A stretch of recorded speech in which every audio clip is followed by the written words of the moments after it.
Salut à tous, on se retrouve aujourd'hui pour une première vidéo un peu plus longue que d'habitude, donc que les shorts que je peux faire d'habitude. L'objectif c'est de me faire plaisir en faisant ces petites vidéos et la chaîne YouTube.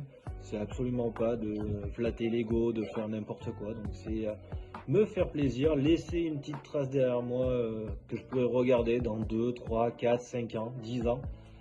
Et si certains sont intéressés, de partager l'aventure pour aller vers la manche de Coupe du Monde de double Ironman qui aura lieu le 3 juillet, 2 et 3 juillet 2026 à Colmar. C'est la manche de Coupe du Monde qui a lieu en France. Du coup, je suis engagé que ça va être exceptionnel. Une prépa qui s'annonce intense aussi. Des grandes évolutions dans ma vie, que ce soit perso, pro et sportive aussi. Donc, pour suivre ces aventures et avoir un peu plus d'informations, restez un petit peu connectés. Là, je vais vous expliquer étape par étape. À la fin, vous aurez compris pourquoi le double Ironman. Donc, dans un premier temps, donc changement de projet sport. Donc, j'arrête complètement les courses dites FFC de 80 km autour d'un circuit de 3 à 4 km. Donc ça ne m'intéresse pas.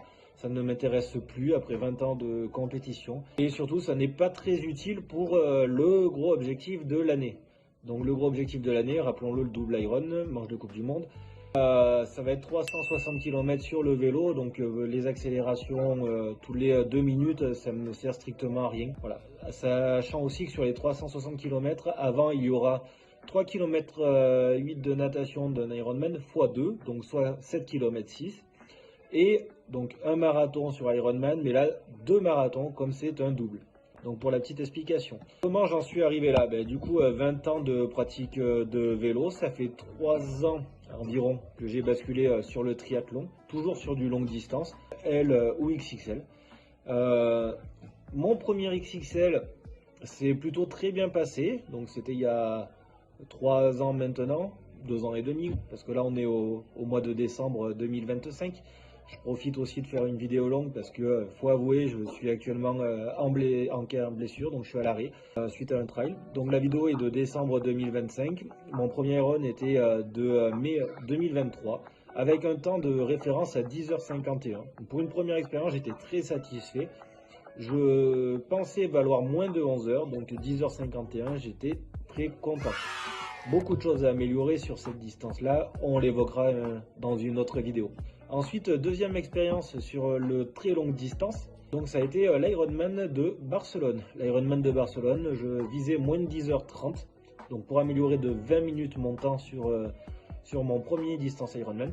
Et en fait, tout s'est très bien passé, sauf malade à un moment donné, donc j'ai perdu 15 minutes sur les transitions, là où je suis censé en mettre 7 ou 8. Donc j'ai perdu bien 7 ou 8 minutes sur les transitions. Et je suis passé à côté du sub 10 à cause de ça. Voilà, j'ai fait 10h06. Après, il faut noter que je visais 10h30. Donc faire 10h06, j'étais quand même extrêmement satisfait. Et ça m'a donné envie de me relancer sur le Frenchman à Carcan. Donc encore une distance XXL, 3 km 8, 180 de vélo, 3 km 8 de nage, 180 de vélo et 42 à pied. Et l'objectif était clairement de faire moins de 10 heures. Objectif vraiment atteint avec 9h48. Là où j'étais très satisfait par rapport à Barcelone, c'est que je suis sorti à la même distance, même temps, je ne sais pas comment le dire, de la natation. De la transition, voilà, je me suis assis sur la selle au bout de 1h29, donc les deux 1h29. Barcelone, j'étais un peu plus vite à la natation, mais j'ai fait une transition moins bonne.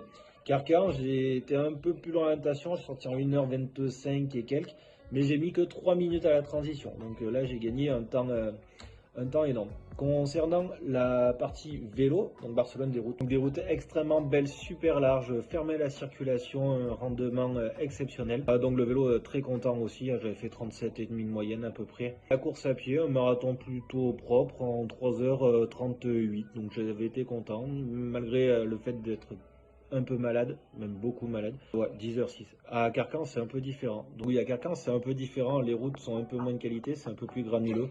Par contre, l'organisation est top, les transitions sont faciles à faire.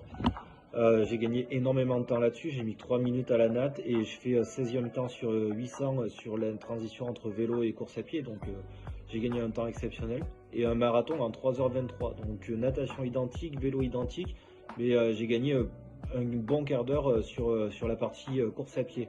Entre la course à pied et la transition, c'est vraiment là où j'ai gagné du temps et pas sur la partie natation et vélo. Donc la progression sur ces parties-là et pour gagner du temps, ça serait là. Mais je trouve plus d'intérêt à aller plus vite en fait sur la même distance. J'ai envie d'aller plus loin, voir là où le corps peut aller dans la distance, dans la durée. Gérer aussi une nuit parce que d'habitude on part à 7h du matin et moi à 17h c'est fini. Gérer la nutrition, gérer tout ce que je ne fais jamais. Ça a obligé un petit peu de cadrer un entraînement, réfléchir un petit peu à pourquoi on s'entraîne comme ça, pourquoi on est dans cette zone-là, comment la tenir plus longtemps. Voilà, des choses que même sur des distances Ironman, j'ai jamais fait attention quoi. Niveau diète et tout, jamais. J'ai jamais fait un entraînement pour pouvoir arriver en forme à ce moment-là, savoir ce que je vais pouvoir manger. Toujours fait de l'à peu près. Obligation de le faire comme il faut, sinon sur 23 heures ça passera pas. Voilà la suite des aventures sur une prochaine vidéo.